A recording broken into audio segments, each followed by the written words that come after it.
It's a Dangerous Business Going Out Your Door by Jetfire. Read by Deep Sky. Chapter 8. This morning it was Rarity who awoke first, the light of dawn brushing her eyelids and causing them to flutter open. She yawned, stretching out and noting with annoyance that she'd forgotten to take off her saddlebags last night. They were currently weighing down her hindquarters, and had given her a slight cramp. The white unicorn glanced through the glass in front of her.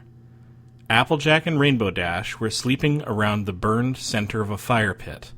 The sky-blue Pegasus rolled over on her back, the orange earth pony snoring gently, curled up, her hat tipped over her face.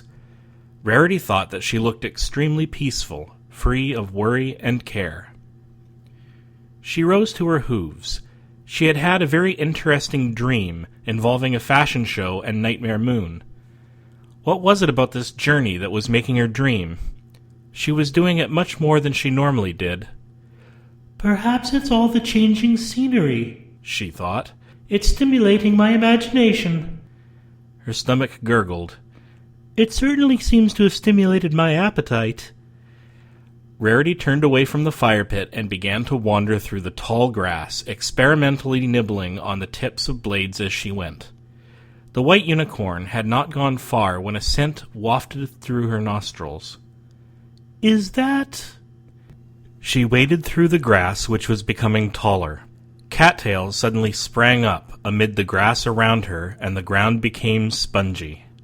Rarity parted a curtain of grass and found what she had smelled. A small pond, lonely and smooth amid the tall grass. It seemed to be filled with rainwater, as there was no stream feeding it. She walked to the edge, bent down, and gave it a sniff. The water was clear. A smile curled her lips. I haven't had a bath in days. It was no hot tub with lavender bath salts, but it was better than nothing. And she had sweated horribly yesterday. Applejack would never have allowed it. Too much wasted time, she would say. But Applejack was asleep, wasn't she?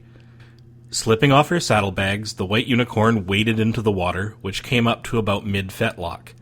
Sitting back in it, she began to splash it across her body with her front hooves, delighting in the feel of the clear water across her coat. It was somewhat chilly, but with the sun already warming the fields, not unpleasantly cold. She started humming softly to herself, growing louder and louder as she moved across her body, dunking her hair in the water as well. In little time, she was singing. The road goes ever on, down from the door where it began. Now far ahead the road has gone, and I must follow if I can. But before she could sing more, pursuing it with eager hooves, until it joins some larger way, where from many paths I will choose one that will lead me home someday. Rarity turned around. Applejack was standing at the edge of the pond, smiling at her. A small sprig of grass was between her lips, making her resemble her brother. The unicorn waved her hoof at her. Good morning, darling. Come on in, the water's fine. I'll pass, thank you kindly, she said. I didn't know you knew that song. Applejack, every pony knows that song. I learned it in school from some colt on the playground. Well, you look like you're about finishing up, so come on back, said Applejack. I'm going to go wake Rainbow. We got to get a move on. All right, Rarity sighed. Just as she had suspected, Applejack wanted to be on the move. Walking out of the water, she gave her mane and tail a shake. With no towels, she would have to settle for an air dry. Slipping her saddlebags on, she opened the right one with magic and removed her airbrush, using it to work on her mane as she walked back through the grass. Rainbow Dash was on her hooves when Rarity arrived at their fire pit, chewing energetically at the grass around her. Morning, she muttered in between bites of grass. Good morning, Rainbow Dash, Rarity replied. She was feeling quite chipper. Her bath and a good night's sleep had done wonders for her mood. I'm terribly sorry for falling asleep on you two. I was just so exhausted. It's okay, Rarity, said Dash. She and Applejack had decided not to tell Rarity about the howl they had heard in the night. The sky blue Pegasus returned to her grass. "It just means you'll be ready for more galloping today." Rarity frowned. "And are you going to be joining us in the galloping again?" "Maybe," Dash said in a noncommittal voice. "I might fly today. Some ponies gotta keep an eye on our surroundings." "I don't see why you would need altitude for that," Rarity replied. "Things around here are pretty flat, in case you hadn't noticed." "Doesn't hurt to be able to see far off, though," Dash said. "In case something's coming." Applejack winced. "Something?" Rarity repeated, a note of suspicion in her voice. "Like what?" The sky blue Pegasus quickly realized her mistake. "Oh, like maybe Guilddale ponies? We wouldn't want to surprise them if they're supposed to be so afraid of strangers, right?" Rarity fluttered her long eyelashes, pondering this answer. "There's something she's not telling me." She gave her mane another good swipe of the brush. "All right, then," she said. "It's not up to me, you decide, but I suppose it might be a good idea to have eyes in the sky." "Well, I'll start off on the ground," Rainbow Dash said, her mouth still full of grass. "Maybe switch to flying as we go." "Well, I've already eaten," Applejack said, slipping her saddlebags on and tightening the straps with her mouth. "Are you ready, Rarity?" "Just a moment," she said, using her magic to open her saddlebag. Her mirror floated out, and she examined herself in it. Her mane was a bit unkempt, but for how little work she had been able to do, it still looked pretty good. All right, let's be on our way." With that, the three of them set off, using the rising sun behind them to ensure they remained on a westward course. Rarity was pleased to find that she was keeping pace easier today. Perhaps the long night's sleep had really done her that much good. "Or I'm getting more muscular," she thought. She frowned at that. "Bulky is not in. Most decidedly not in." She did her cardio thrice daily to stay trim, of course, but she wanted no part of the muscles that wrapped up Applejack's legs, to say nothing of Rainbow Dash's lean, almost angular body. But when she thought about it, she realized you couldn't get bulky muscles from running. Of course not. So perhaps it was just her endurance that was improving? Whatever it was, at the moment she was just happy not to feel worn out. But then she remembered that muscle fatigue always hit hardest on the second day. "Drat!" A shadow wheeled overhead. She looked up. An eagle? Something beautiful and dark and decidedly birdy, that was for certain. It gave her an idea for a new dress. "I shall have to remember to sketch it when we stop for lunch," she thought. "My, these wandering thoughts do make the time pass more quickly." The plains rushed past them as they galloped. The grass was gradually getting shorter, seeming to be worn by more wind, and, perhaps, more frequent hoof falls, until it lowered to about mid-fetlock. Even now there were no signs of development or civilization, the golden fields appearing as wild and untamed as they had from the trio's first glimpse of Guilddale. Perhaps the stone marker from before was a bare land claim? Perhaps the Dale ponies didn't actually live in the eastern portion of the country. It would help explain why they never seemed to venture into Equestria. The sun traveled rapidly across the sky, taunting them with its swift pace. Rainbow Dash glanced up, seeing it already approaching its zenith. "We're not making good enough time," she thought. She and Applejack weren't racing today, just galloping as fast as they could with comfort, and they seemed to be covering less ground. It was what she had feared from the beginning. Even at a relatively swift pace, their running was no match at all for flight. She had known that from the beginning, but this potent reminder of just how much time traveling on the hoof wasted was grating at her.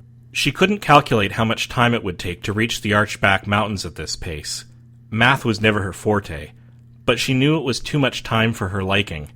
They were on the 5th day since Twilight had been stricken with horn rot. They had 9 days left, and that was if they wanted to push their luck. "Just remember, in 5 days, if we're not close, you're going on alone," she told herself. She was committed to the idea now. It made her run a little faster because as much as she wanted to get the job done, she didn't like the idea of leaving her friends behind. She wanted to give Applejack and Rarity a chance to get there in time, and maybe they would. She hoped they would. By high noon, they decided to stop for lunch. The grass was still at mid-fetlock, so they had to do a bit more reaching and grazing to fill their bellies with the coarse golden blades. Applejack roamed north, away from the others, nipping grass as she went. Then she bit into something that was most certainly not grass. It was too feathery and thin. Looking down more carefully, she saw a short stalk protruding thinly from amid the grass. It, too, was golden, but slightly browner than the grass that surrounded it. There were more like it, and as she looked further ahead, they crowded out the grass and grew taller and taller. It was... Wheat! The orange earth pony exclaimed. A tall outgrowth of wheat. Actually, a field of wheat, stretching away in front of her, springing abruptly from the middle of the rolling plains of grass. It wasn't quite the wheat she was used to, wild and rough, but it was wheat, and there was too much of it concentrated here for it to be an accident of the wind. Some pony had planted this. "Y'all!" Applejack exclaimed, turning and running back through the fields. "Y'all, come here and look at this!" She had wandered further away than she thought, but they were in a shallow between a few low hills, and she had a clear line of sight at Rarity and Rainbow Dash. They looked up at her approach. "Y'all won't believe what I—" She broke off. A low rumble had begun to vibrate in her chest. "Do y'all feel that?" The rumbling was getting stronger, and it was no longer merely felt. "I hear it," Rainbow Dash said, perking up an ear. "What do you suppose it is?" Rarity said in a panic. She glanced all around her. "An earthquake?" "Rainbow, go up and take a look," Applejack said. She was worried. What if the owner of that howl was coming? The sky-blue Pegasus blasted up into the sky, stopping in a hover high off the ground. Rarity and Applejack watched her twist this way and that, turning south, west, north, and then they saw her draw back in the air, body splaying spastically in evident shock. She bent over at the waist and dove back toward the ground, plummeting so fast, Rarity worried she would crash. At the last moment, Dash pulled back into a hover, swirling the air around the two grounded ponies. A few more flaps brought her to the ground. Her rose-colored eyes were wide. "What is it?" Rarity asked. "What's wrong, Rainbow?" Applejack said. "What did you see?" Rainbow Dash took a few deep breaths, then on the last breath puffed out. "Ponies!" "What?" Applejack said, dumbfounded.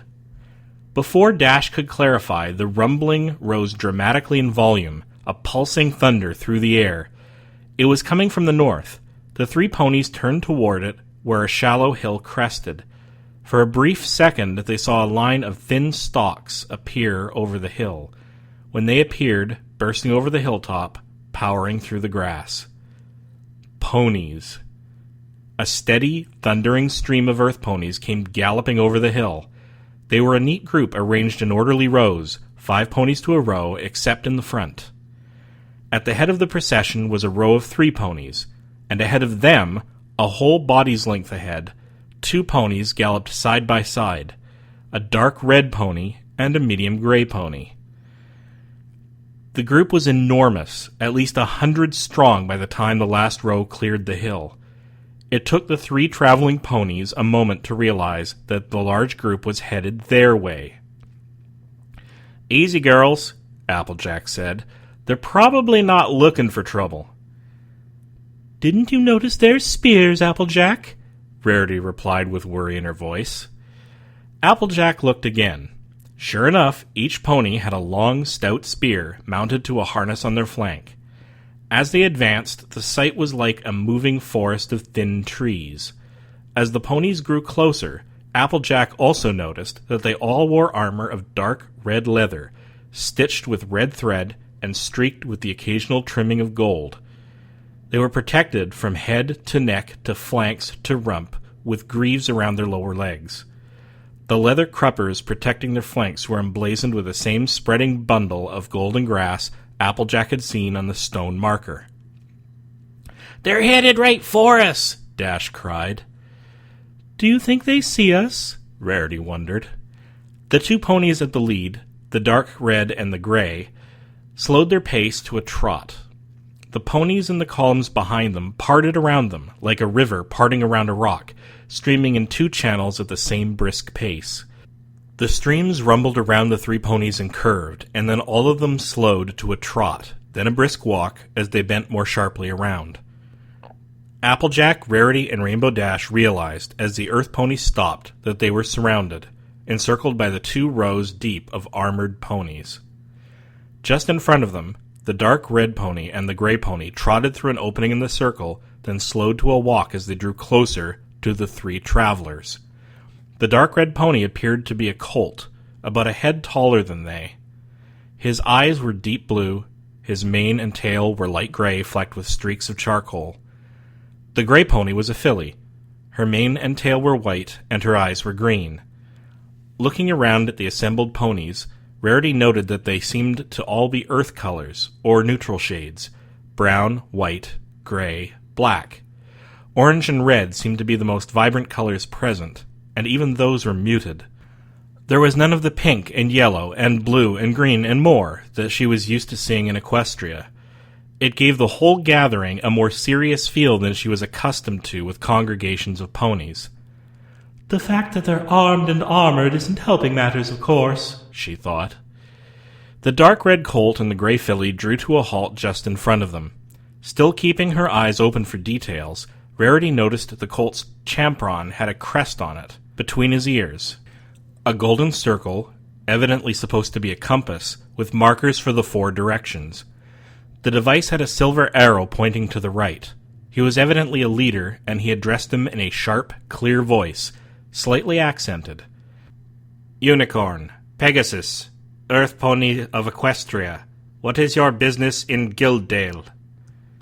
The 3 equestrian ponies were dumbfounded for a moment. Rarity gathered herself first. When new ponies meet for the first time, introductions are generally the polite way to begin." "You are mistaken in assuming this meeting is a polite one," the dark red colt said more sharply still. "What is your business? Be quick about it." Rainbow Dash snorted, frowned, and stepped forward. "Hey, jerk," she said. "Why don't you tell us your name? Then I can tell you mine, and maybe more." The gray filly at the colt's side stepped forward. "I don't think I like your attitude, Pegasus." "Oh, yeah?" Dash retorted. "What are you going to do about it?" The gray earth pony bent at the knees, then whipped her head to her flanks. In another eye blink, the sharp, cold steel of a spear tip was vibrating gently an inch from Dash's eyes. The sky blue Pegasus reared back in shock, stepping rapidly away from the weapon in the gray pony's mouth. In another moment, she was angry again, more angry than before. She flapped her wings and lifted off the ground, then began to beat them in wide circles. A light breeze was whipped up inside the circle of ponies. "Hold on now!" Applejack cried, coming quickly between them. She sat back on her haunches. With one free front hoof she pushed Dash back to the ground, and with the other she lowered the gray pony's spear. "There ain't no need for us to get unfriendly. We're all ponies here, ain't we?" She smiled desperately at the 2 Dale ponies. "I think introductions are a fine idea, and being as how we're the guests in your land, we'll go first. I'm Applejack. This here's Rainbow Dash." She nudged the sky blue Pegasus with her hoof. "And that there's Rarity." She used her other hoof to point at the white unicorn. "Just like you figured, we're from Equestria. Specifically, we hail from Ponyville, just on the other side of the mountains over yonder." She motioned back to the east. The dark red pony seemed to chew on his own teeth for a moment. Then his face lost some of its grim tightness. "I cannot see any harm in introductions," he finally said. "I am Ashtail, Captain of the Dale Guard and Marshal of the Eastern Quarter. This is Shield Maiden, my lieutenant." He nodded toward the gray filly. Shield Maiden gave the 3 equestrians a glare, but she pulled back her spear and returned it to its harness. Ashtail nodded again. "Now, tell us your business." "We're on a quest," Rainbow Dash said. A quest? Ashtail repeated. What Rainbow means is that we are on a very vital journey, Rarity said. One of our friends in Ponyville has become dangerously sick, and the only cure that can help her in time is a plant that grows only in the Archback Mountains, which, of course, means we have to cross your kingdom. She finished with a simple, toothless smile and a flutter of her eyelashes. Anything more coquettish was liable to annoy this very grim pony.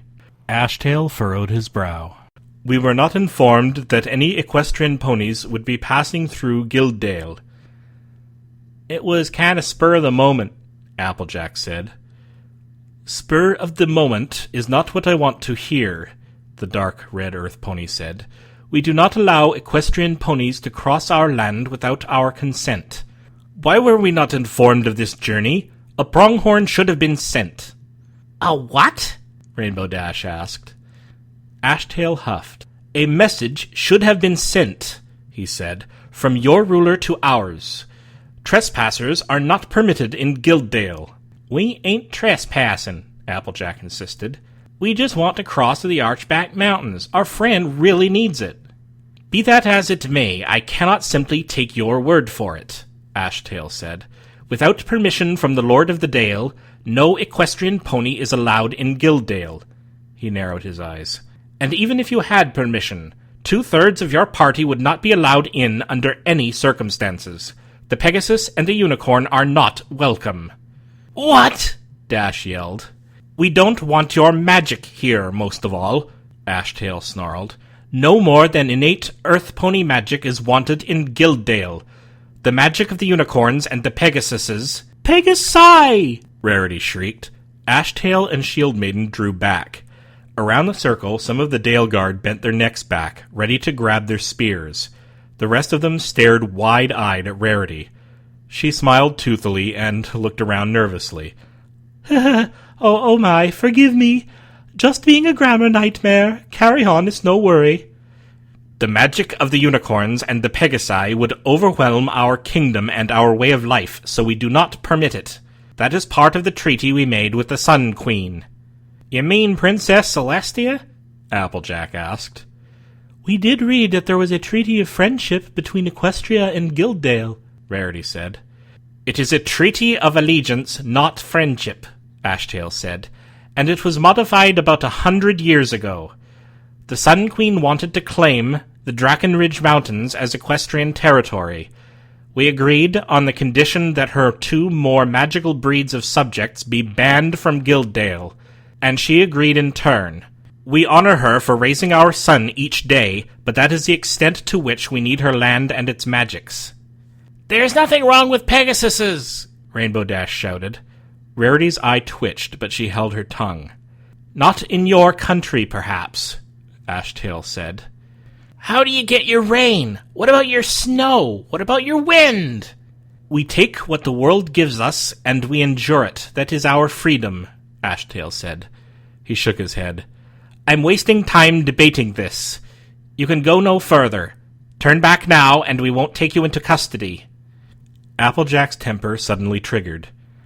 We ain't going nowhere but forward, she snarled, stepping forward. Our friend needs this plant or she might die. You have no way of proving that to me, Ashtail said. We have dragon fire, Rarity said. She used her magic to open her saddlebag and pull out the glass bottle with Spike's fire. She noticed that Ashtail's eyes widened as she did. He was clearly unused to telekinesis. This was given to us by a dragon on royal retainer from Princess Celestia herself. It can transmit messages instantly to and from the dragon that breathed it. Why would we be carrying it if we didn't need to send something back home quickly? Good sir, we are not liars. We are in desperate need. Ashtail trained his eye on the bottle of swirling purple-green fire.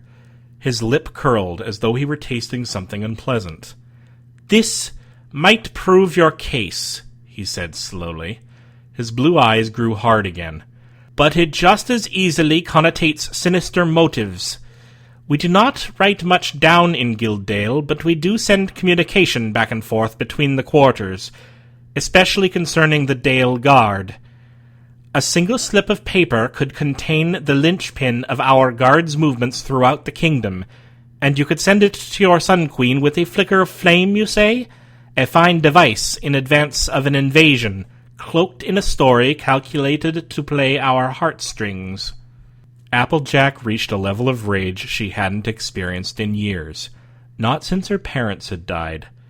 The image of Twilight suffering and dying because of this cult burned into her mind and drove her temper to towering heights. And he thought she wasn't telling the truth. She, who held honesty so dearly. "We ain't lying. I can't believe you all think we're lying," she snarled, her voice thick and feral. "I keep telling you, this is a matter of life and death, so y'all have two choices. Get out of our way, or get out them spears." She launched herself forward a single step, snorting thickly from her nostrils. Ashtail flew back a few paces at her ferocity. Rainbow Dash and Rarity were almost equally shocked, but the sky blue Pegasus summoned her own anger. She rose into the air again, and again she beat her wings in a circle, whipping up a breeze that tousled the manes of the assembled ponies. Ashtail collected himself quickly. His blue eyes softened. He blinked. "Please calm down," he said to the furious Applejack. "I did not mean to inspire such fury." He tilted his head to the side a bit as he looked at her, his eyes now keen and calculating. "My mother once said to me that one can take the true measure of a pony if one sees them in a rage. Your anger is real, and it can't have come from our rudeness." He walked a few steps closer to Applejack and said very softly, "You are genuinely frightened, aren't you? Frightened for your friend." Applejack closed her eyes and willed herself to calm down. She really didn't want to fight, but she so desperately wanted Twilight to be all right. "I am," she said. "I'm so scared we won't be able to help her in time." Her green eyes gazed intensely into his blue ones. "Please let us cross. Please let us help her." Ashtail cast a glance to his right, towards Shield Maiden. She had remained still and neutral through the whole exchange, the image of a cool and calm number one, in contrast to her initial outburst. Her green eyes, so much like Applejack's, were wavering with emotion.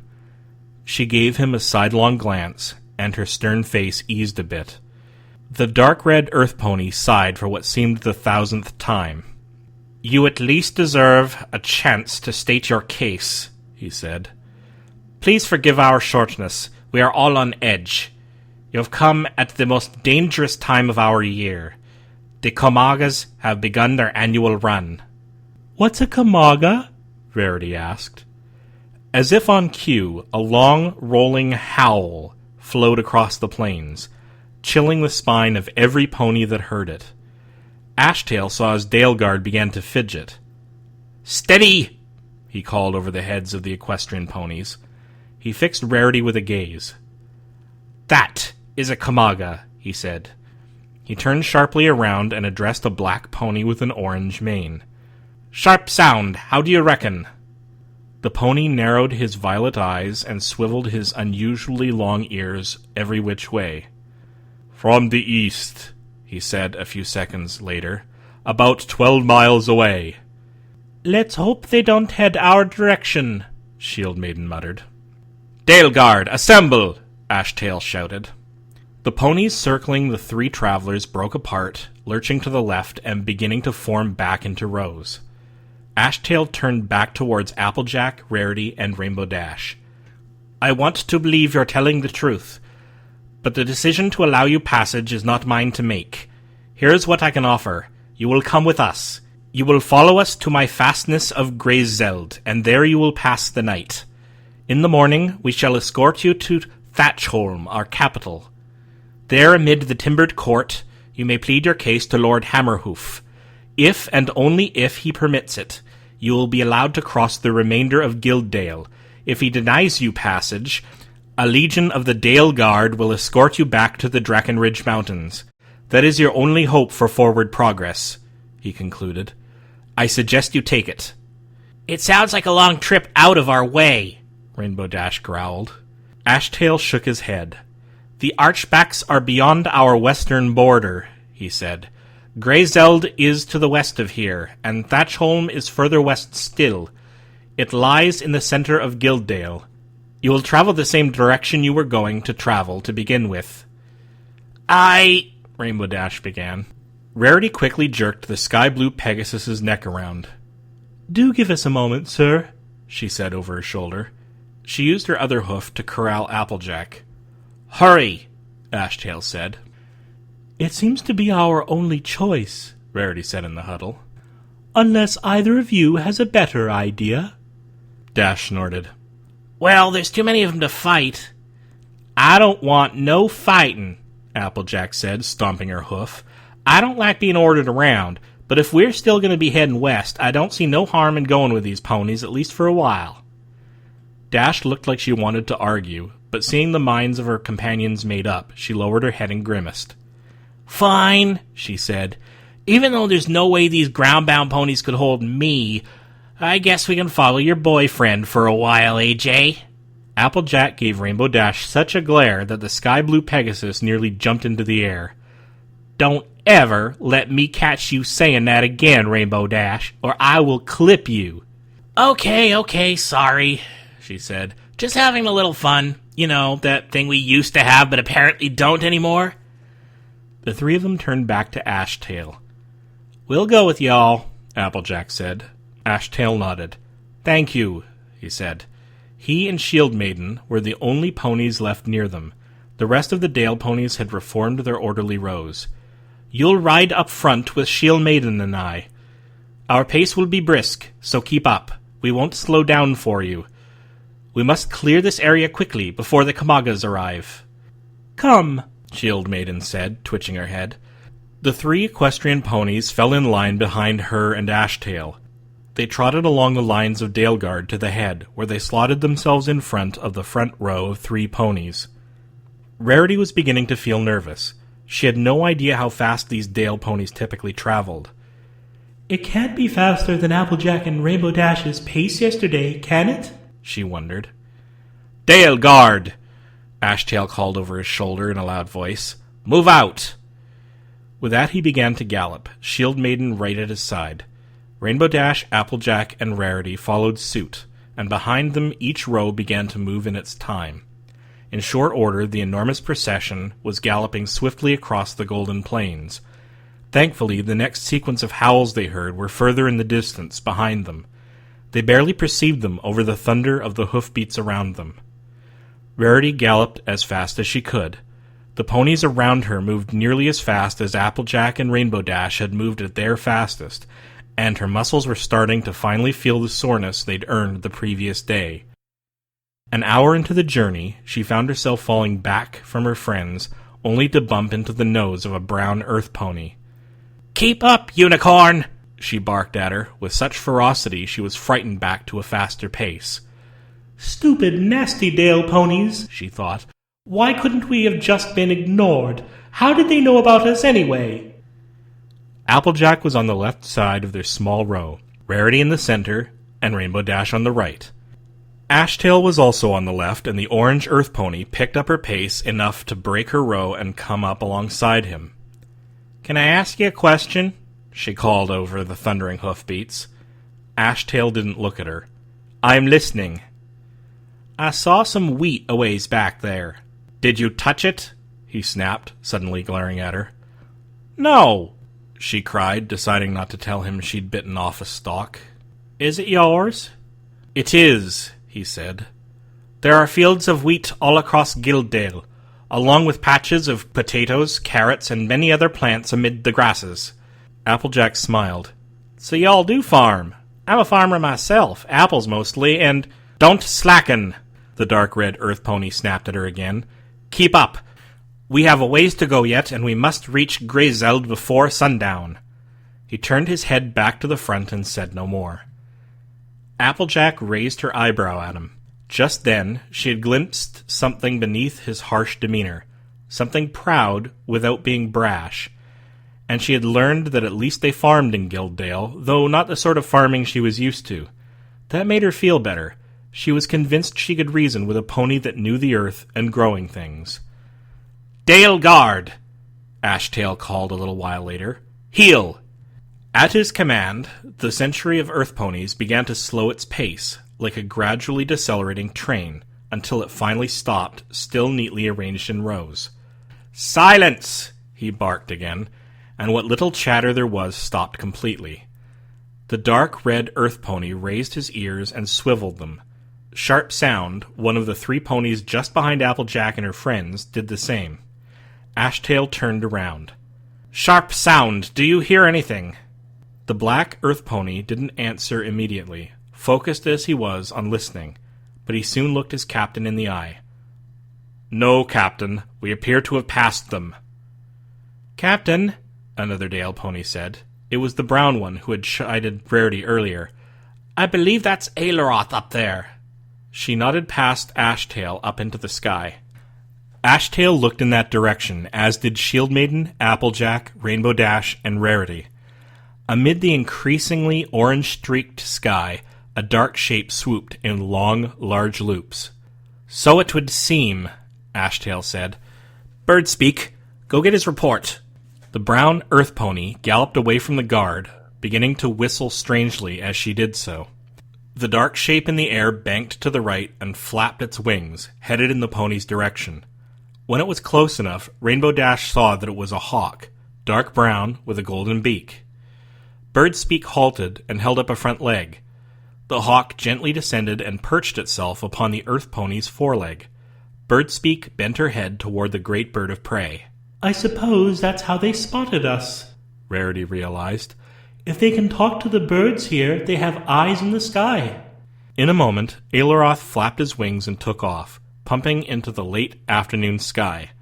Birdspeak trotted back to the guard. "The way is clear for miles yet, as Aileroth sees it," she said to Ashtail when she was within range of them again. "There are some Kamagas to the southwest, but they are not headed anywhere near our direction." "That is good," Ashtail said. "Fall in." Birdspeak retook her place in her row behind the 3 equestrian ponies. "Move out!" Ashtail yelled, and they began to gallop again. Evening wore on quickly. Applejack kept her eyes on the horizon, and as the sun turned orange, the relentlessly empty landscape was finally disrupted. At the edge of her sight, she saw a small protrusion from the fields, a slightly pointed speck. As the evening wore on, it grew larger, taller, broader. It began to resemble a house. "That thing out there," she called to Ashtail. "Is that your home?" "That is Greyzeld," Ashtail replied over his shoulder. "We're almost there. Daleguard, double time!" And the earth ponies quickened their pace. Even Applejack had to struggle to keep up with the swift gallop, which was almost a full run. Rarity was breathing hard, sweat streaking off her white coat. Rainbow Dash did a bit better, being lighter and having more stamina, but she wished she were flying now. The speck on the horizon rapidly grew larger. It swelled dramatically as the minutes advanced, and suddenly it wasn't a speck at all. It was actually a barn. It sat on an enormous raised foundation of heavy gray stones, which spanned more than a dozen acres and rose high off the ground. At the top, the platform was flat, and the barn there was equally enormous, dwarfing the red barn at Sweet Apple Acres. It was at least 10 times larger, towering over the fields. It was constructed of thick, rough-hewn timbers, sturdy pillars of full tree trunks built into the sides to hold up the walls and support the enormous wood-plated roof. At least a dozen chimneys sprouted from this roof, a few here and there emitting tendrils of smoke. The barn even appeared to be 2-storied. There were platforms protruding from the roof, and a large round window of thick leaded glass seemed to reveal an upper level as the dying light shone through it. There was a ring of copper around the window, and a copper trim around the edge of the roof, like fringes of grass turned upside down. At the front and back of the roof, thin poles rose, and on each a flag flew, a triangle of dark red, with the bundled golden grass in the center. The sun had nearly set by the time they reached the large wooden gates at the base of the barn's foundation. 2 Dale ponies in full armor stood at attention on either side, wearing iron collars attached to thick ropes that were in turn tied to one of the gate doors. "Dale guard, whoa!" Ashtail called over his shoulder, and the ponies in his wake slowed to a trot. When they were closing in on the gates, Ashtail yelled again, "Greyzeld guard! The Marshal of the East returns!" The posted earth ponies began to advance away from the gate on the left and the right, pulling hard at the collars around their necks. The 2 gates yawned open slowly, revealing a stone ramp leading up to the level foundation. "Heel!" Ashtail called over his shoulder, and the Dale Guard halted just before the opening gates. When they were fully opened, Ashtail addressed the gate guards. "The fastness of Greyzeld is retired for the evening. Greyzeld Guard, retire and bar the gates of Greyzeld. Dale Guard, advance!" He trotted forward, Shield Maiden at his side, the equestrian ponies and his Dale Guard in his wake. They pounded up the stone ramp and emerged atop the foundation of Greyzeld, which provided a grand panorama of Gildale's golden fields around them, now turning dull in the darkening night. As the last of the Dale Guards passed the gates, the 2 guarding earth ponies came up the ramp, pulling the wooden gates shut behind them. Applejack winced as loud twin bangs signaled the barring of the entrance for the night. There would be no going out that way, not without permission. "Dale Guard, heel!" Ashtail said when they had all emerged on the grounds of the fastness. He and the Shield Maiden turned to face the rows of armored earth ponies. "The day's patrol is done. Dale Guard, dismissed." At this, the Dale ponies finally broke their rigid formation. A number of them began to trot toward the large open doors of the barn. Some of them gathered in groups of 3 or 4 and began to talk amongst themselves. A few wandered toward the edges of the foundation, gazing out across the plains as stars began to appear in the night sky. "Oh my goodness!" Rarity wailed, bouncing on her aching legs. "I am absolutely exhausted!" Ashtail raised an eyebrow. "I suggest you get some sleep tonight, then," he said. "We must ride just as hard tomorrow to read Thatchholm." He turned to Shield Maiden. "Shield Maiden, our guests have traveled far and ridden hard. See that they get something to eat." "Yes, Captain," the gray earth pony said. "Oh, so now we're guests," Rainbow Dash muttered under her breath. "Rainbow," Applejack hissed. "I'll check in on you a while later. I have duties to attend to." With that, the dark red earth pony turned and trotted into Greyzeld, quickly lost in the milling of the ponies around him. Shield Maiden stepped up to Rainbow Dash. The sky-blue Pegasus tensed, unsure how to take this sudden closeness, but her green eyes were bright. "I apologize for my brusqueness earlier," she said. "It is my duty to protect the captain from threats and from slights. I could not let an offense to his honor go unchecked." Dash chuckled awkwardly. Sure, that's okay. I guess it's okay anyway." Shield Maiden turned back toward the doors of Greyzeld. "Come, dinner should just about be on. Let's see what the cooks have for you lot." She trotted towards the double doors. The 3 equestrian ponies followed. The interior of Greyzeld was a vast open space, thick pillars of dark wood holding up a tall ceiling that stretched over a great communal hall. In the middle, a large fire burned in a raised pit of stone. There were rough cloth couches gathered around it, on which Dale ponies lounged. There were similar couches scattered randomly throughout the commons, clearly meant to be moved at will. The pillars they passed were decorated with striking abstract carvings, stained dark green and dark red and gold.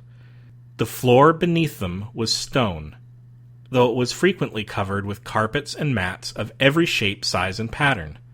At the very back of the hall, 2 great doorways led off to the left and the right. Between them was a raised slab of stone, upon which a couch reinforced with wood backing was placed. Behind the couch was a pillar of wood, at the top of which was a larger version of the golden compass with the silver arrow that Ashtail wore on his champron. Shield Maiden led Applejack, Rarity, and Rainbow Dash to the right, past the dais, and through a short, twisty hallway. They emerged in a large mess hall, where long wooden tables were laid in boards, with long benches on either side. At the back wall, an open window offered a glimpse of a dark, dimly lit kitchen, where wood fires burned both in ovens and open pits, and large iron cauldrons bubbled with something sweet-smelling. There were already many Dale ponies gathered around the tables, eating from stone bowls, talking, laughing. Shield Maiden led the 3 equestrians past them toward the kitchen window. "Kit Cauldron," she called over the general din, "I have 3 hungry ponies here. What have you for them?"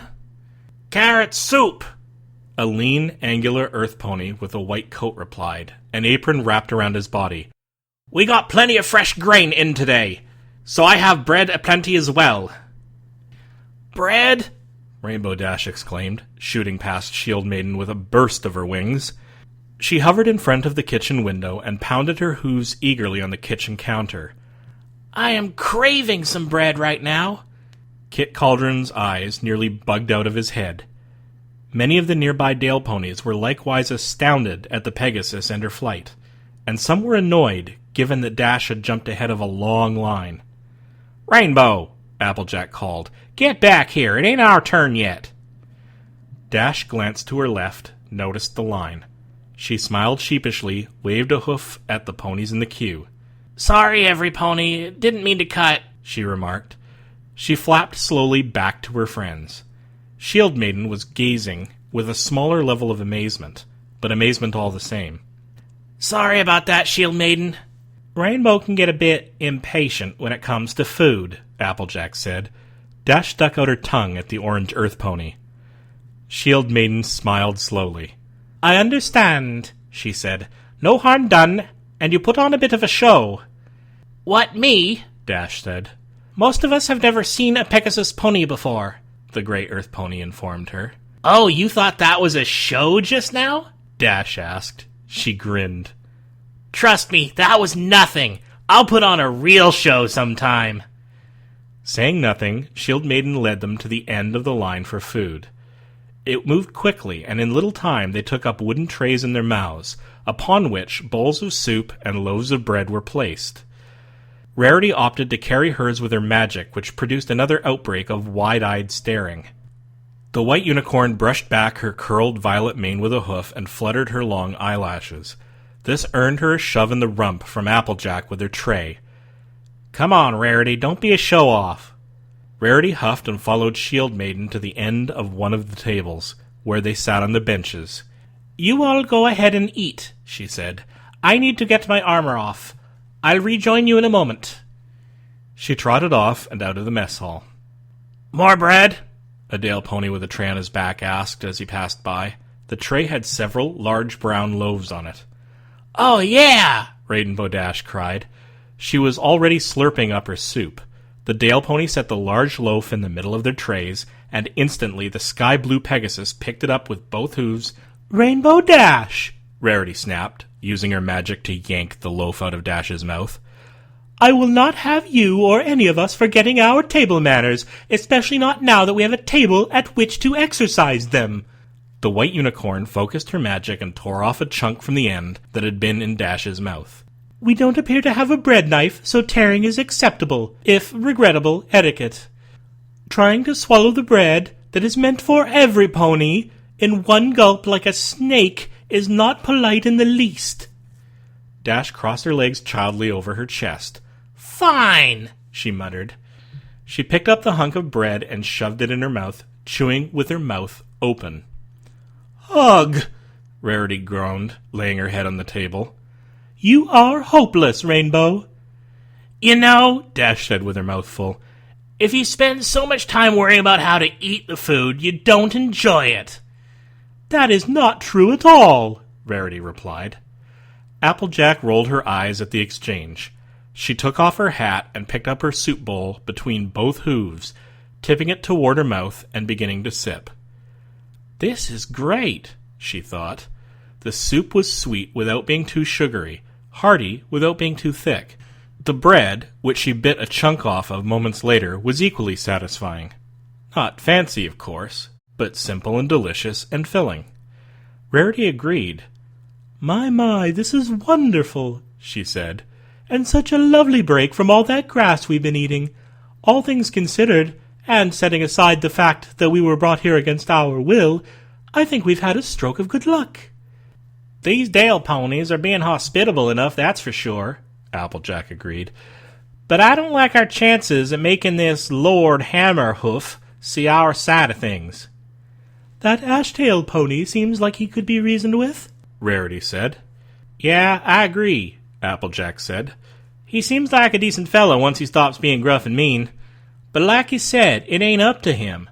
And if this Lord Hammerhoof is the one who set up the rules about trespassers, he's going to be hard to convince." Rainbow Dash finally swallowed her bread in one massive gulp. "Well, I think we should be prepared to make a break for it. If these ponies won't let us go, we gotta be prepared to force our way out." "Easier said than done, Rainbow," Applejack said. "Not all of us can fly." Rarity sighed. "I wish I could teleport." "Rarity, none of that. We'll figure something out. If need be, Rainbow can go on alone." Dash's rose eyes widened. "I thought you said—" "I did," the Orange Earth Pony said with a nod. "But that was before all of this. If things get desperate, desperate measures may be needed." Dash set her mouth in a grim line. She looked Applejack straight in the eye and saw the seriousness there. She nodded. "Okay, but let's hope we don't need to do that, right?" Now she was confronted with the reality of what she had thought in her head. She liked it less than ever. She didn't want to leave her friends behind. "Let's hope," Applejack remarked. "Enjoying the food?" A voice came from their right.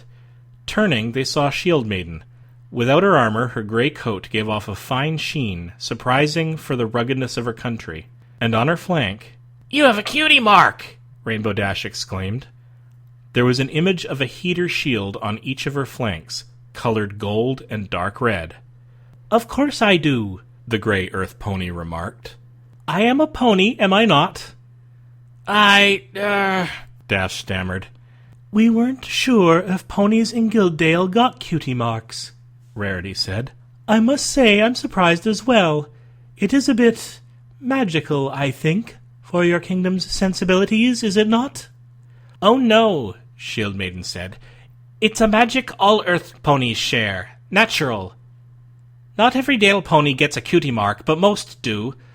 Actually, we don't even get proper names until we have our cutie marks." "So what are you called when you're young?" Rarity asked. "Filly or colt, and then described by our color," the gray Dale pony said. "Of course, if a pony doesn't get their cutie mark, they're usually allowed to choose a name by the time they start their first growth spurt. When we do get our marks, though, we usually name ourselves with the counsel of our parents and our quarter-marshal. It's our duty to ensure that our name is both satisfying to us and informative to the ponies around us, so they know in what capacity they can rely on us in event of trouble." "So your name, Shield Maiden, means that you are—" Rainbow Dash began. "A warrior," Shield Maiden finished. "I am a defender of pony and plot. I strive to be stout in the face of danger." The three friends recalled her ferocity towards Rainbow Dash and could easily believe it.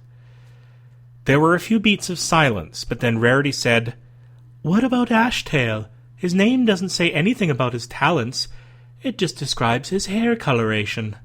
"The captain is distinct," the gray Earth Pony said. "He can tell you more about it if he chooses." She trotted off. "I am keeping you from your food, and me from mine. I'll go get some soup and be back." "So what?" Dash said when she was gone. "Do they just call their foals, 'Hey you'? That's so lame." "I can see it making a kind of sense," Applejack said, "but I don't think it's right not to name a foal." "They seem to be just fine with it if the fillies and colts we've met are any indication," Rarity said. "Shield Maiden's the only one we've really talked to, and she's barely said anything about herself," the Sky Blue Pegasus said. Plus, I don't buy her apology. She stuck a spear in my face. That filly is nuts. Rainbow Dash, be fair, Rarity said. We've all had less than glamorous moments. You've no right to judge a pony by how much she behaves when she loses her temper. That's not what Ashtail says, Dash remarked. She slurped another gulp of her soup. Well, I don't know how much I care for Ashtail, the white unicorn said, even if he is putting us up for the night. You just said he was reasonable, Applejack remarked. She felt compelled to defend the dark red earth pony, if for no other reason than his hospitality. Reasonable, yes. Right? That remains to be seen, Rarity said in turn.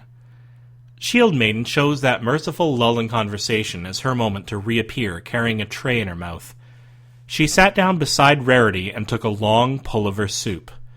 She blinked her green eyes and smiled apologetically. I'm sorry. I didn't know if you equestrian ponies gave thanks to any gods. I suppose we could, Rarity remarked. Do you? Sometimes, Shield Maiden said. We do give thanks to the Sun Queen for moving the sun and the moon.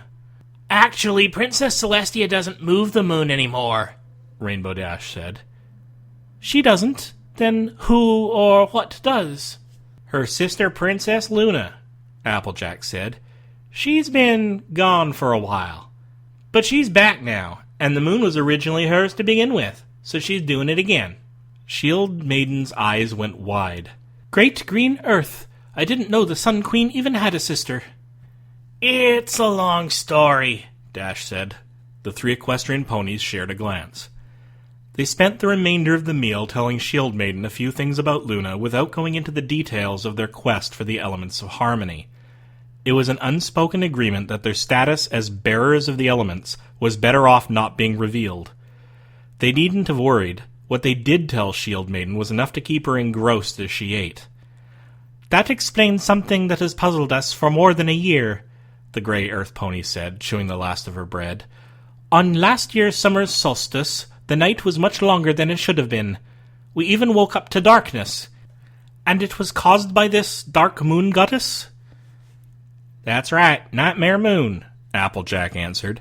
But she's all gone now. Princess Luna's right as rain again. I would love to hear more, Shield Maiden said. She pushed herself back from the table and rolled off onto her hooves. But we can't tarry. I suspect there's more to do before we bed for the night. Please, take your trays back to the kitchen window with me. She picked up her tray in her mouth, and the others followed suit, Rarity even opting to do the work manually. When they exited the mess hall, they found Ashtail waiting for them. He had discarded his armor as well, and his gray-dappled mane fell thick across his neck. That was a long supper, he said. He was not quite as imposing without his armor, but he was still tall, and his muscles were on better display. Forgive me, Captain, Shield Maiden said with a nod. No harm done. There's a common bed on the upper floor that's currently not in use. 6th room in the left wing. You will be sleeping there tonight. But first, his blue eyes hardened, I point out again that tomorrow we must ride long through land where the Komagas are running. So Shield Maiden, if you would, take our guests down to the armory and see if there is anything available for them to outfit themselves with. Yes, Captain, she replied. Follow me, she told the equestrian ponies. Rarity, Rainbow Dash, and Applejack passed Ashtail and headed across the hall to the doorway on the left side of the stone dais. As they walked past him, Applejack glanced to the side. His flank wasn't bare, but for a moment she was confused. It seemed as though he was still wearing his armor, and not just because his coat was nearly the same color as the dark, boiled leather. On his flank was a design of branching golden grass, cinched in the middle by a band. The same symbol was on the cruppers of every Dale Guard pony's armor. It took her a moment to realize that that was his cutie mark. Is cutie marks a symbol of Guilddale? She wondered. What did that mean? Turning through the doorway, they went down a short hall that descended on a stone ramp, cutting into the foundation of the great barn. They shortly emerged in a large room with high stone walls. Numerous shelves lined the walls, along with a vast number of chests, a few heavy drawers, and toward the back a great number of small stalls. Applejack trotted toward them. In each stall was a crude wooden shape on a pole, with a body roughly like a pony's torso. It took the orange earth pony a moment to realize what they reminded her of. They were like cruder versions of Rarity's mannequins, harder and less complete. "I'm afraid all our armor is currently in use," Shield Maiden said. "We have none to spare, but as for armaments—" She trailed off and trotted to the other side of the ramp. She sat back on her haunches and used her front hooves to open a large wooden chest. Digging through it briefly, she dunked her head in and came up with something shiny and sharp in her mouth. "You there, Earth Pony Applejack, was it?" she asked. "That's right," Applejack said. "You mentioned you worked on a farm. Have you ever used a hoof-axe before?" Applejack started. Sure, for chopping wood." "Here," she said, flinging her head at Applejack. She tossed something that fell at Applejack's hooves. It had a leather binding wound with cord meant to tighten around a pony's foreleg. Attached to the other side was an axe blade. Applejack was quite familiar with hoof axes, having used them often for farm work. But this was made of stouter leather and had a much thicker head than anything she was used to back home. The steel appeared to be denser, and the edge was noticeably sharper. "You may need to chop something else tomorrow," Shield Maiden said. Applejack stepped back sharply from a weapon. "I don't go in for killin'," she said. Shield Maiden gave her a grim look. "It's not a matter of what you want," she said. "The Kamagas are vicious and bloodthirsty. If you're not prepared to defend yourself, you will be easy prey." She looked at Rainbow Dash. "You, Rainbow Dash, do you need anything?" Dash started. "Well—" She wasn't used to thinking about this at all. She quickly put on a brave face. "No, I'm a Pegasus, you know. We can control the weather. Anything messes with me, I'll hit it with a tornado." She thumped her chest. Shield Maiden gave her a look. "I forgot," the gray filly finally said. "You could just drop a lightning bolt on something, right?" Dash's ears flattened against her head. I can't actually do lightning," she said. She immediately made herself look confident. "But I can do wind and rain, no problem." "Fair enough," Shield Maiden said. Her green eyes turned on Rarity. "You, Unicorn. I suppose you'll have your magic to defend you." Rarity's mouth fell open. She took a few steps back. I... Her mouth worked uselessly for a moment. That is, my magic isn't terribly," she squeaked out, "aggressive." Shield Maiden sighed. "Then let me see if I can find something that will fit you." She rummaged through the chest again. Rarity's blue eyes went wide. Please, that's not really necessary," she said softly. "I have no interest in taking part in any fighting." Shield Maiden said nothing. Pulling out of the chest, she went to a stack of shelves and began to peer deep at each level, standing on her hind legs to reach the highest shelf. "Please," Rarity said. "Shield Maiden, darling, don't go to this trouble on my account." She laughed weakly. "I wouldn't know the first thing to do with a weapon." Shield Maiden moved on to the second batch of shelves. She rummaged through them with hooves and mouth, the noise of shifting instruments making it plain that she was finding things, but not what she sought. "Now, Miss Shield Maiden," Rarity said more forcefully, "I must insist—" "Ho, ho, ho!" the gray earth pony exclaimed excitedly. She had reached her head deep into a lower shelf. She was tugging hard at something. "What have we here?" With a sharp pull, she yanked her head out, and with it something long and brilliant. "Here is a hefty jewel of death for a fancy battle maiden." She dropped it from her mouth to the ground. It was a blade, about 1.5 feet long. It had a gracefully curved edge, heavier at the tip than at the mount. Leather straps extended from the base, long and supple. The base seemed to be hollow, and it was clear, translucent. It wasn't metal at all. It rather appeared to be made of glass or crystal. Graceful lines of gold filigree stretched up its sides like the thin tendrils of infant vines. Even Rarity was momentarily transfixed by its elegance. "I don't know what this is doing here," Shield Maiden said, her voice full of surprise. "Perhaps it was a gift to some ancient quarter-marshal. It's clearly meant for a unicorn. See how it's supposed to fit over a horn?" She turned the base towards them with her nose, displaying its hollowness. "Moreover, I don't think it's pony-made. It looks deerish." She grinned at Rarity. "It's perfect for your delicate sensibilities. Go on, try it on." Rarity stared unblinking at the horn blade for a moment. Then she jerked back as if she'd been struck. "No!" she yelped. "Absolutely not!" Shield Maiden gritted her teeth. "My orders are to arm you all. Please take it." "No, no, no," the White Unicorn cried.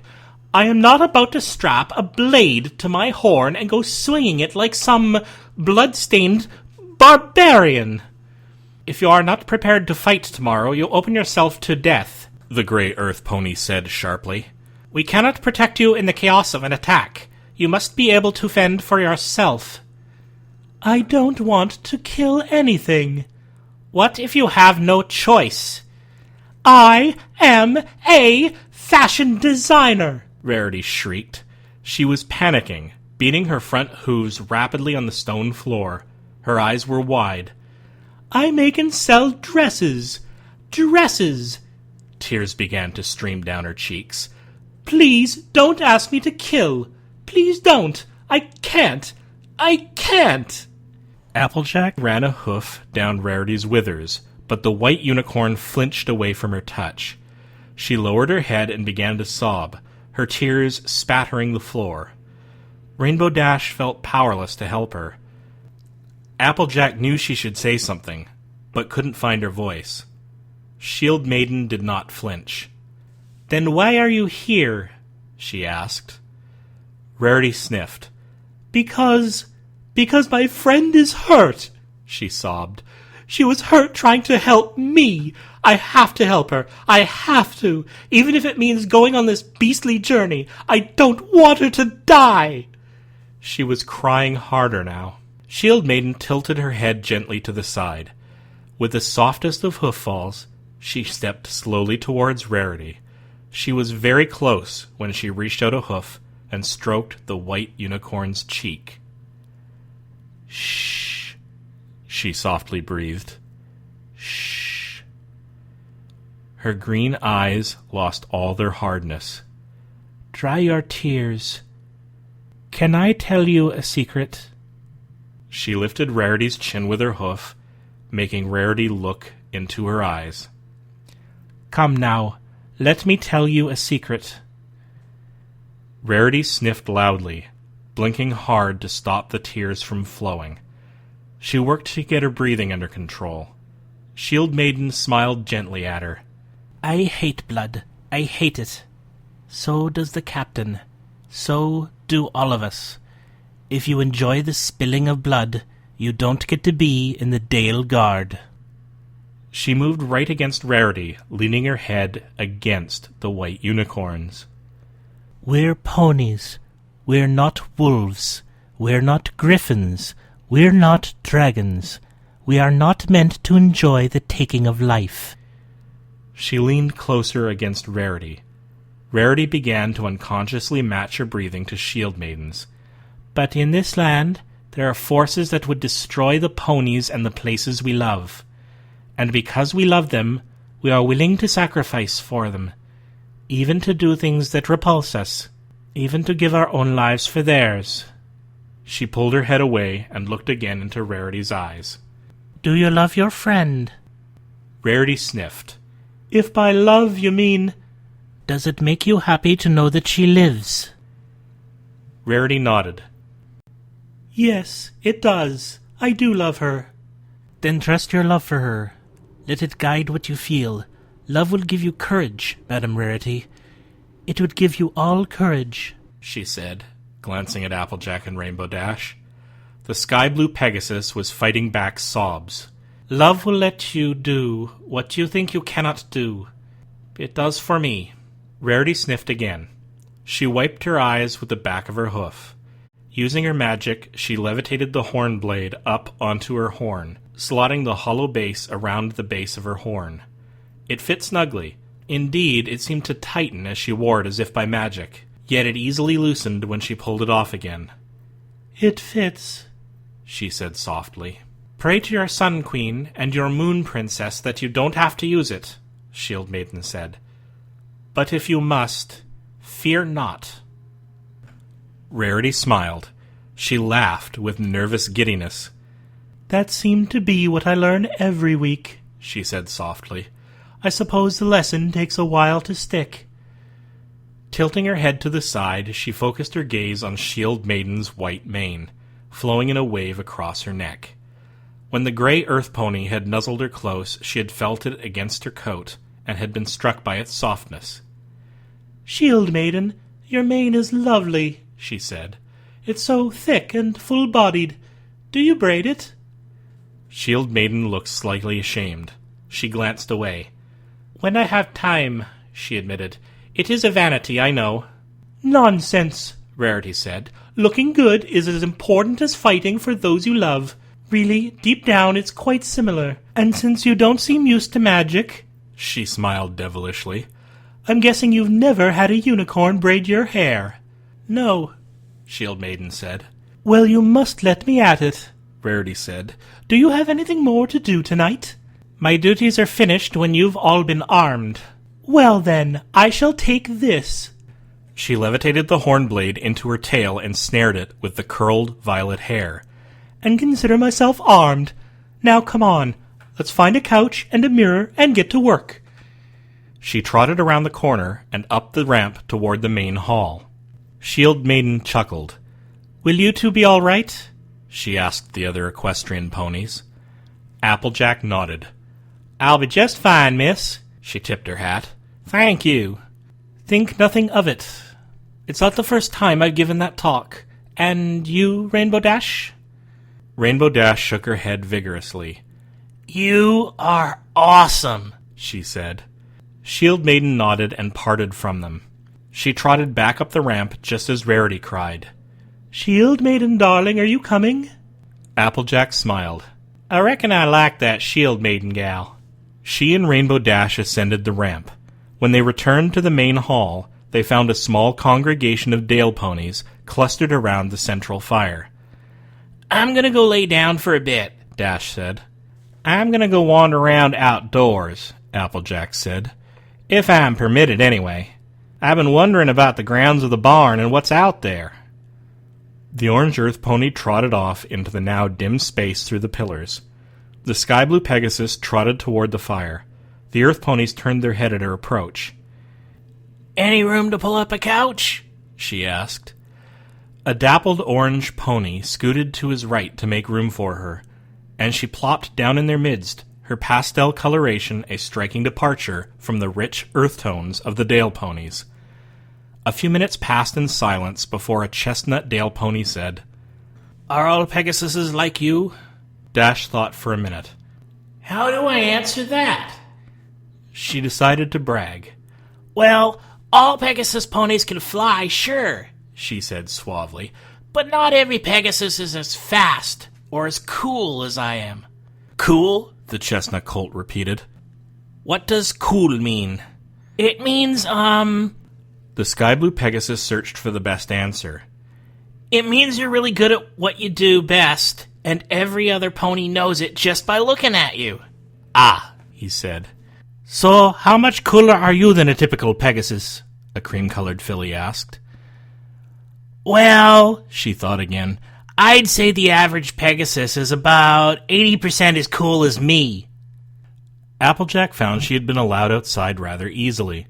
There weren't even guards at the gates of the barn, though they had been closed and it had taken a bit of work to open them. The moon shone brightly overhead, casting the fields around Greyzeld in brilliant silver. She looked out, and for miles all she could see was silver rippling in the wind. It was beautiful in that same stark, lonely way that all of Guilddale was. She did like the place a lot more now that she knew its inhabitants had a high level of civilization, even if it was concentrated in this one place. Wandering along the foundation, she noticed small gardens of plants, neatly arranged in rows or curling up little ladders. She bent close to one and sniffed. It was a pungent odor, and a familiar one. "Herbs," a voice said over her shoulder. Turning, she saw Ashtail standing patiently nearby. "All of them medicinal. We grow them here because we can't out in the fields. They need more attention and care." Applejack smiled. "Y'all are a lot more sophisticated than I gave you credit for, that's for sure," she admitted. "I didn't know what to expect when I came here." Ashtail began to walk past her. She fell in at his side. "I've never been to Equestria," he said. "I'm told there are cities there, places where there are many buildings gathered all together." "There are plenty of cities," Applejack said. "Big cities, small cities, little towns, huge castles. We got the whole package." The dark red earth pony glanced out across the fields. "I would love to see it someday." "Well, what's stopping you?" Applejack said. "We ain't like you folk. We don't ban anybody from traveling through Equestria. Unless y'all are banned on this side." "We are not banned from leaving Guilddale," Ashtail said, "but Lord Hammerhoof has decreed that we should avoid it as a matter of courtesy and honesty." He looked sidelong at her. "If we forbid equestrian ponies from traveling across our land, but travel across theirs with impunity, are we not hypocrites?" "Perhaps that rule about traveling needs to be changed," Applejack said gently. "That is not my decision to make," Ashtail said. "It has been talked of before, but Lord Hammerhoof is wise and has ruled us well for years. There are few left to question his judgment." He narrowed his eyes. "Even though he can be stubborn for all his wisdom." The orange earth pony sat down on her haunches. After some hesitation, Ashtail joined her.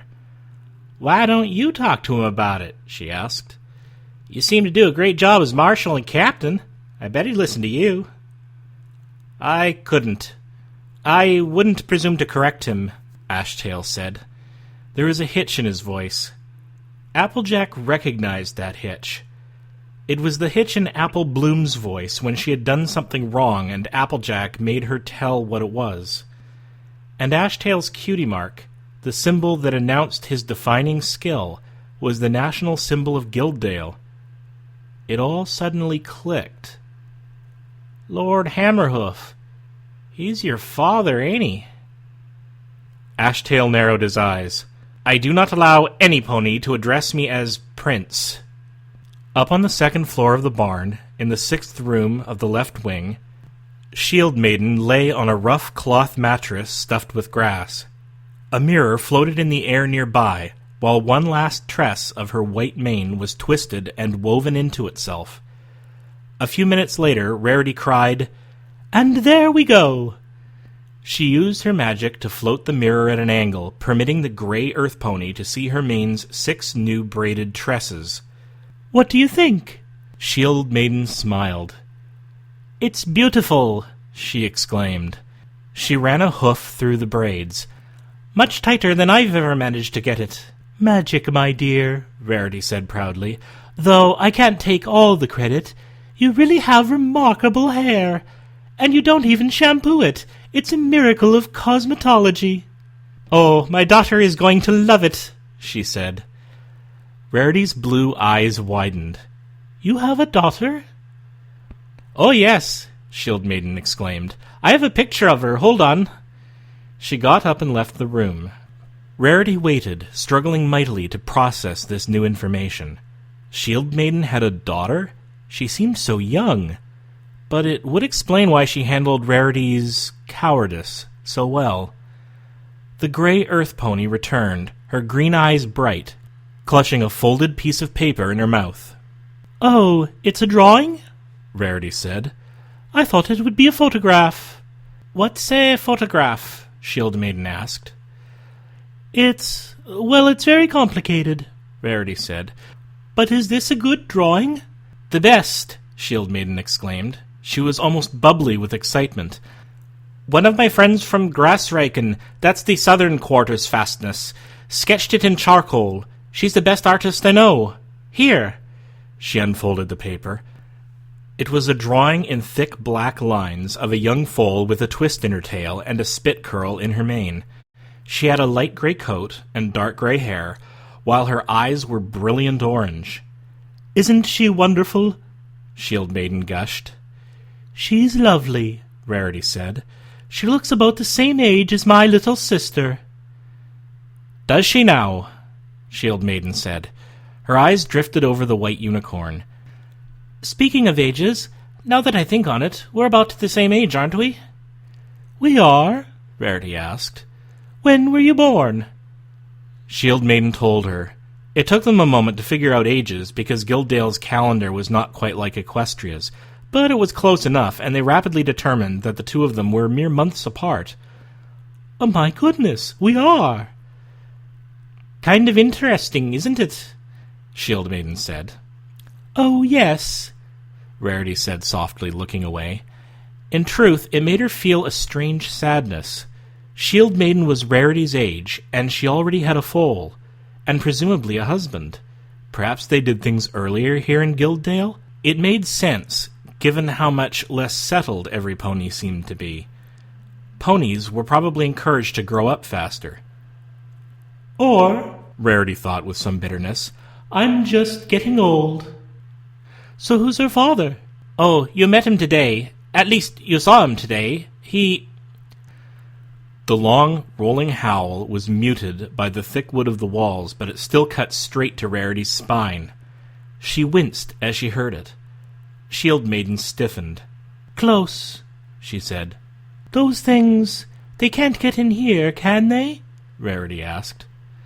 The gray earth pony shook her head. "They don't seem to understand the concept of a gate," she said. "As long as it's closed, they see Griseld's foundation as a solid stone wall too high to scale, and none of them has ever tried." Outside, Applejack and Ashtail were on their feet. "Not far," the dark red earth pony muttered. He scanned the fields intently. "I wonder if we can see them." "So, what are they?" Applejack asked. Ashtail swiveled a blue eye at her. "According to our legends, they were dragons once," he said slowly. "But long ago, when the world was young, they committed some terrible sin. As punishment, the dragon gods stripped them of their wings and their fire and condemned them to wander the earth. Eons of wandering have made them mindless, slavering beasts." Applejack arched an eyebrow. "That's what your legends say?" He nodded. "It's about all we have," he admitted. "There is much we don't really know about them. Every spring, for 1 month, they run across the length of Guilddale from south to the north. We don't know where they come from. We don't know where they go. We don't know why they seem to make a single yearly trip. Why they don't come back the other way in the fall or winter. All we know is that they are large, stupid, and savage. They race across the fields, and they will tear apart anything, and any pony, in their way." A single month of pure destruction. Anything in their way destroyed? "So that's why y'all don't have no cities," she said with dawning comprehension. "It ain't just that you don't want to build. Y'all can't." Ashtail said nothing. "So how big are they?" "At least 10 times a typical Dale pony's size. They are enormous. It's difficult to put into words unless you have seen one." "But if they're so big, how do y'all fight 'em?" Ashtail smiled fiercely. "We are smarter than they are. We are faster, more maneuverable. We have weapons and they do not. And," he lifted his head proudly, "we can stand firm." Applejack did not respond.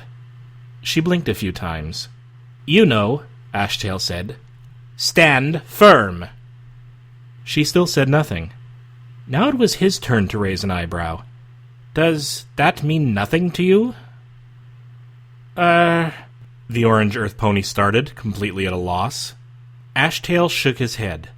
"I don't believe it. All the magic you experience in Equestria, everything we have banned here, and you don't know about the one kind of magic we permit? The magic common to all earth ponies?" "Well," she said, "I know earth ponies are real strong, and I'm mighty proud of that. And we're all good at working with the land and the plants." "And we can stand firm," he repeated.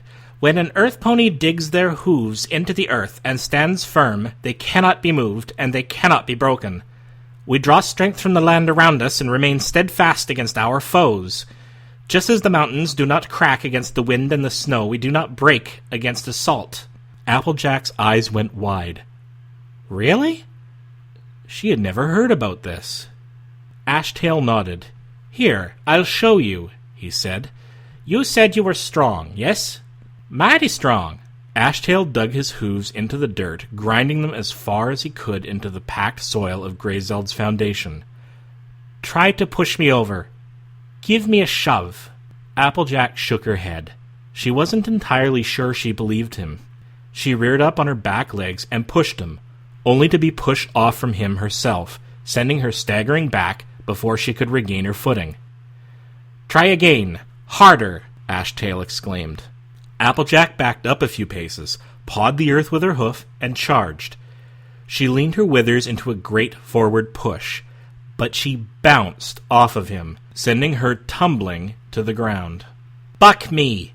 Applejack reared forward on her front legs, tensed every muscle in her body, and bucked. She bucked as hard as she possibly could, harder than she had ever bucked during applebuck season, because bucking this hard could actually crack her apple trees at the trunk. Her back hooves sprang off Ashtail's side, and she flipped once through the air at the sheer amount of force repelled back onto her. She rolled twice in the dirt before she stopped, and swiveled back around. Ashtail had not been moved an inch. He grinned at her. "I didn't even feel it. Was that the best you could do?" Applejack snarled, but she forced herself not to take the bait. He had proven his point. "So, all earth ponies can do that?" she said, getting to her feet. "Every one," he said. "At least here in Guilddale. I don't know if equestrian earth ponies can do it." "I bet we can," Applejack said. "Could you teach me?" Ashtail looked her up and down. "I don't know. Do you think you're up to it?" Applejack grinned. "I stood up to you, remember, boy? I made you blink." "I blinked because I wanted to," he retorted. "Sure you did," she said. "But you'll have the strength of spirit for it, that's for sure," Ashtail said. "Standing firm is about channeling that strength, making what's in your spirit come to your legs." "I'm ready to learn," Applejack said, digging her hooves into the dirt. "It could take some time," Ashtail said. "We got all night, don't we?" The dark red earth pony laughed sharply. "So we do. Let's begin."